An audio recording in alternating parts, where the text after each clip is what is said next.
भाजपा सांसद निशिकांत दुबे की ओर से सुप्रीम कोर्ट और मुख्य न्यायाधीश सीजेआई को लेकर दिए गए बयान पर बड़ा घमासान मचा हुआ है। कांग्रेस से लेकर समाजवादी पार्टी और तमाम विरोधी दलों ने मोर्चा खोल दिया है।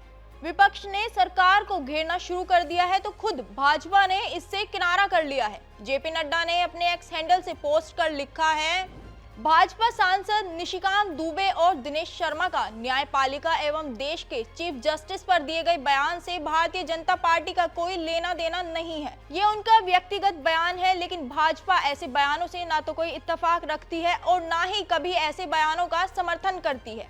भाजपा इन बयानों को सिरे से खारिज करती है। बीजेपी ने भले ही किनारा कर लिया हो, लेकिन विपक्ष भला कैसे छोड़ सकता है। कांग्रेस के सीनियर नेता जयराम रमेश का आरोप है कि सरकार पर जानबूझकर सुप्रीम कोर्ट को निशाना बनाने और उसे कमजोर करने की कोशिश कर रही है।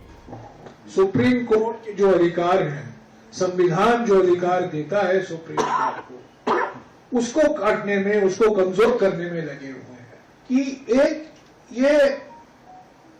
एक जानबूझकर अलग अलग आवाजें आ रही हैं और सुप्रीम कोर्ट को निशाना बनाया जा रहा है। क्योंकि सुप्रीम कोर्ट कई मुद्दों पर, इलेक्ट्रल बॉन्ड लीजिए, अभी वक्फ का मुद्दा आया है, इलेक्शन कमीशन का मुद्दा भी लंबित है सुप्रीम कोर्ट में। कई ऐसे मुद्दे हैं जहां सुप्रीम कोर्ट ने कहा है कि जो सरकार ने किया है वो गैर संवैधानिक है, वो संविधान के खिलाफ। Sir, will you approach higher courts against us? Will you approach higher courts against us?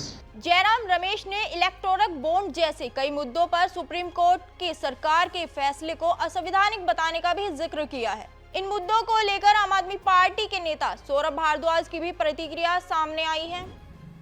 मगर निशिकांत दुबे जैसे लोग जो भारतीय जनता पार्टी की विचारधारा को यहाँ पर प्रमाणित करते हैं, वो लोग आज सुप्रीम कोर्ट तक के खिलाफ जाने के लिए तैयार हैं, क्योंकि ये लोग अराजक लोग हैं।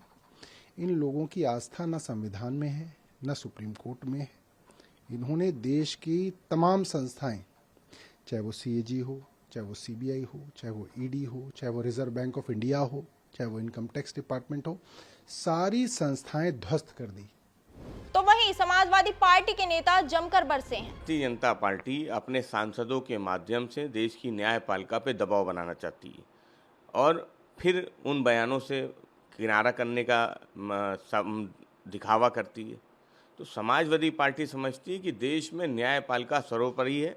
अगर कोई सरकार ये सोचती है कि वो न्यायपालिका से ऊपर है, वो संविधान से ऊपर है, कानून से ऊपर है, तो ये देश लोकतांत्रिक देश है। भारतीय जनता पार्टी के सांसदों की जो भाषा है वो निंदनीय है। समाजवादी पार्टी समझती कि देश की सबसे बड़ी अदालत को ऐसे सांसदों के बयानों का स्वतः संज्ञान लेना चाहिए जिनसे देश का माहौल खराब होता है। ऐसे बयान निंदनीय है। समाजवादी पार्टी ऐसे बयानों की निंदा करती है। बता दें कि निशिकांत दुबे ने सुप्रीम कोर्ट पर देश के धार्मिक युद्ध भड़काने का आरोप लगाया है। उन्होंने यहां तक कह दिया है कि अगर कानून सुप्रीम कोर्ट को ही बनाने हैं तो संसद भवन को बंद कर देना चाहिए और सुप्रीम कोर्ट सिर्फ चेहरा देखकर कानून बनाता है। सुप्रीम कोर्ट अपनी सीमा से बाहर जा रहा है। मैं आपको बताऊं कि नजीर की एक जजमेंट है, 1942 की प्रिवी काउंसिल की जजमेंट है। उसमें यह कहा गया कि जहां कानून नहीं लिखा हुआ है उसके बारे में यदि प्रिवी काउंसिल या सुप्रीम कोर्ट कोई जजमेंट देती है तो बात समझ में आती है। यहां पूरा जजमेंट लिखा हुआ है कि राष्ट्रपति का क्या अधिकार है, उपराष्ट्रपति का क्या अधिकार है, प्रधानमंत्री का क्या अधिकार है, हमारे पार्लियामेंट का क्या अधिकार है, हमारे सुप्रीम कोर्ट का क्या अधिकार है, हाई कोर्ट का अधिकार है। जब सब कुछ लिखत पढ़त में है तो तुम नया कानून कैसे बना दिया? 3 महीना कहां से लेके आ गए कि राष्ट्रपति को 3 महीने के अंदर फैसला करना है? ये किस कानून में लिखा हुआ है?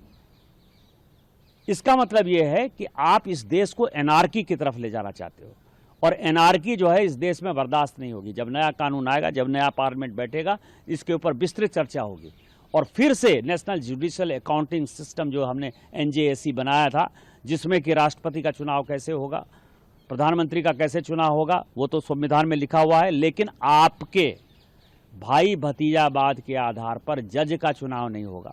शेड्यूल कास्ट जज नहीं है, शेड्यूल ट्राइब जज नहीं है, OBC जज नहीं है। मैक्सिमम 78-80% जो है, 78-80% जो है केवल और केवल जो है सवर्ण जाति के जो है जज बैठे हुए हैं और आप अपना कानून चलाओगे। ये कानून नहीं चलेगा। जब से